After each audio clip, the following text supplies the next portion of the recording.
Assalamualaikum warahmatullahi wabarakatuh. Alhamdulillahirabbil alamin wa bihi nasta'inu ala umuri dunya waddin. Asyhadu an la ilaha illallah wahdahu la syarika lah wa asyhadu anna Muhammadan abduhu wa rasuluh. Saudara-saudara yang dirahmati Allah, untuk kedua kalinya saya diamanati untuk memberikan pengantar tentang moderasi beragama yang saat ini akan disampaikan oleh teman-teman penyuluh dari Kecamatan Batang-Batang. Mereka adalah penyuluh-penyuluh yang hebat, luar biasa, mensosialisasikan tentang moderasi beragama. Saudara-saudara yang dirahmati Allah, kita tahu bahwa pemahaman beragama seseorang itu bisa menjadi salah. Begitu juga mewujudkan perilaku keberagamaan juga bisa salah. Karena manusia itu kadang-kadang bisa terperosok terhadap pemahaman dan perwujudan perilaku keagamaannya yang berlebih-lebihan atau bersikap. Oleh karena itu, moderasi beragama ini menjadi jalan tengah, menjadi obat penawar agar kita kemudian menjadi orang-orang yang sadar bagaimana menjalani keagamaan itu dengan benar. Tentu rujukan atau referensi banyak dipakai oleh para ulama atau yang bisa kita jadikan referensi untuk melihat bagaimana moderasi beragama ini. Ulama nasional kita seperti Pak Quraisy Shihab itu sudah menulis buku tentang wasatiyah, dan ini buku yang baru saya baca juga. Pak Quraisy Shihab menulis wasatiyah, wawasan Islam tentang moderasi beragama, ulama nasional kita, dan banyak juga ulama-ulama lain yang menulis tentang itu. Termasuk juga di ulama internasional seperti Profesor Dr. Ali Muhammad Al-Salafi menulis wasatiyah dalam Al-Quran. Rujukan-rujukan ini pantas dan layak untuk dijadikan buat kita sebagai sebuah mawajib untuk mengetahui bagaimana moderasi beragama. Kali ini moderasi beragama ini akan disampaikan oleh teman-teman penyuluh dari Kecamatan Batang-Batang. Mari kita dengarkan dan kita simak bersama bagaimana moderasi beragama itu yang akan disampaikan oleh teman-teman penyuluh dari Kecamatan Batang-Batang. Selamat menyaksikan dan selamat menyaksikan. Assalamualaikum warahmatullahi wabarakatuh. Di antara ciri orang moderat itu adalah memahami kemanusiaan.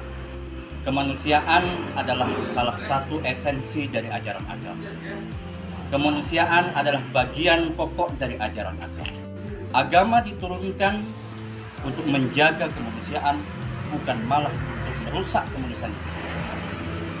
Oleh karena itu, paham ekstrim yang atas nama agama yang kemudian berakibat pada penghancuran kemanusiaan itu sendiri tentu tidak bisa dibenarkan. Sebab paham ekstrim yang demikian itu jelas bertentangan dengan nilai-nilai agama, bertentangan dengan ajaran-ajaran pokok agama. Orang moderat akan memperlakukan mereka yang berbeda agama sebagai saudara sesama manusia. Orang moderat akan memperlakukan sesama agama sebagai saudara seiman. Orang moderat akan sangat mempertimbangkan kepentingan kemanusiaan di samping kepentingan keagamaan yang sifatnya subjektif.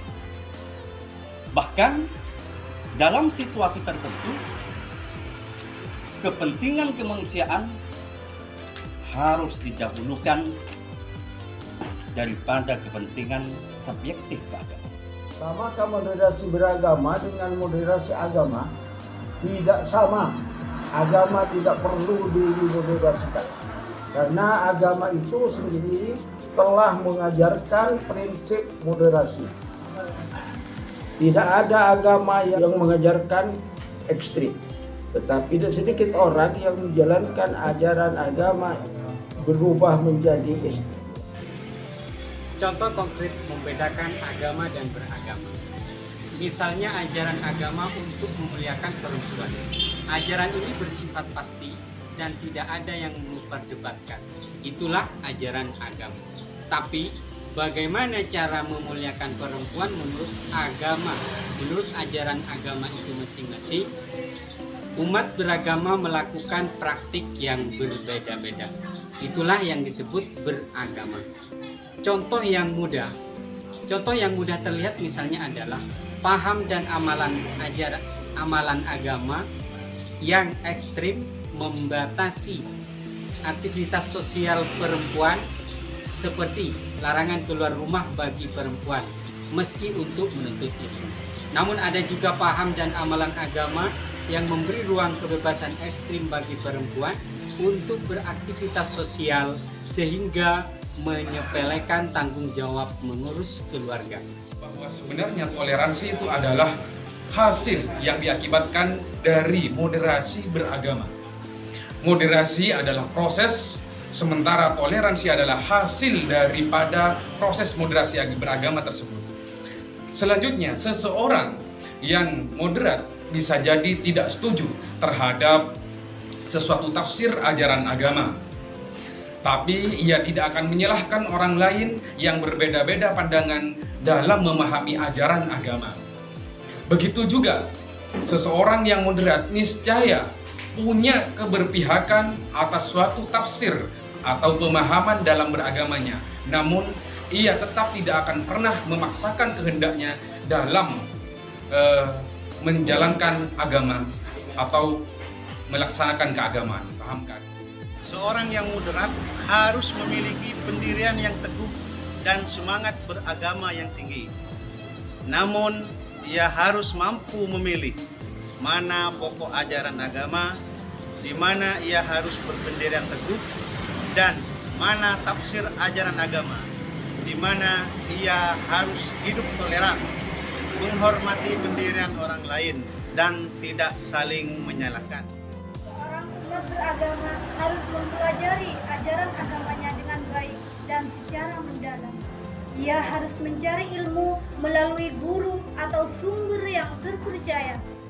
Sikap moderat dalam beragama akan lebih diterapkan jika seseorang memiliki pengetahuan agama yang baik dan memadai.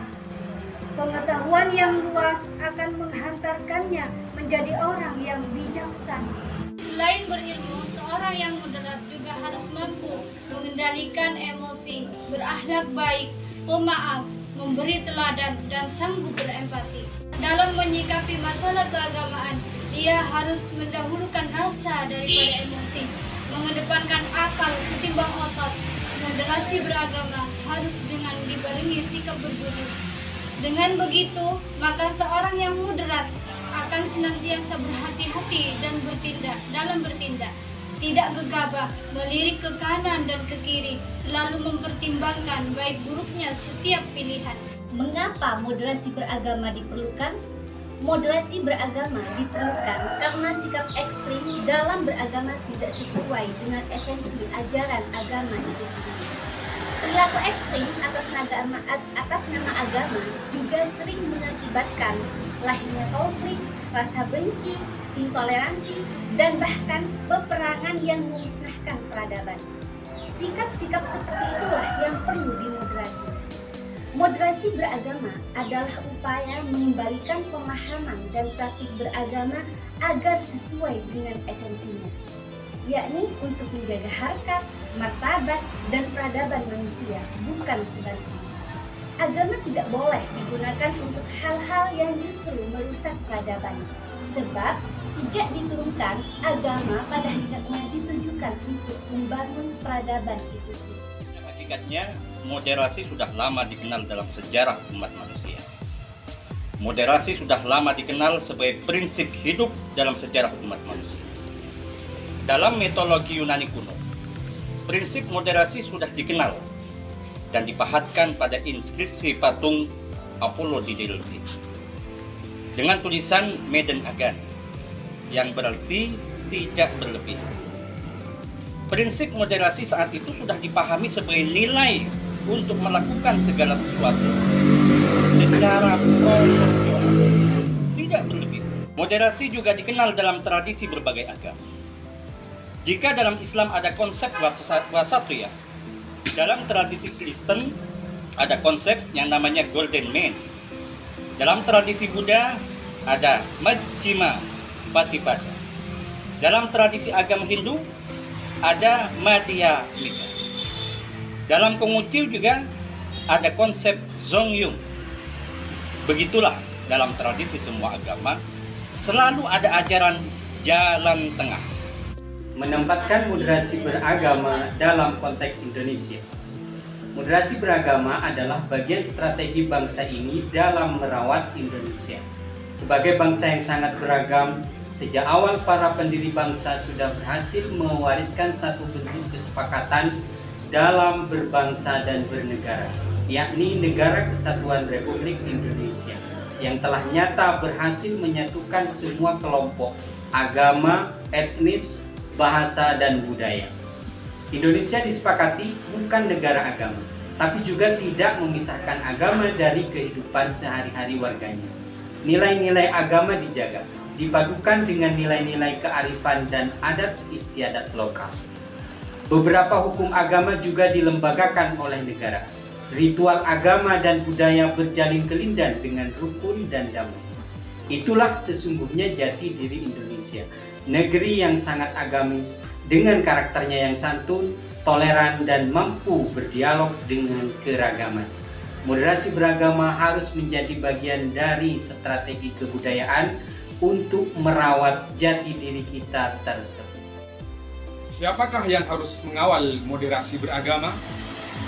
Tegaknya moderasi beragama perlu dikawal bersama, baik oleh orang per orang maupun lembaga, baik masyarakat maupun negara. Kelompok beragama yang moderat harus lantang bersuara dan tidak lagi memilih menjadi mayoritas yang diam.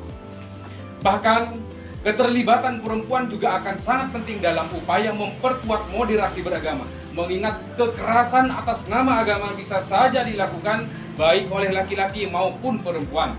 Setiap komponen bangsa harus yakin bahwa Indonesia memiliki modal sosial untuk memperkuat moderasi dalam beragama.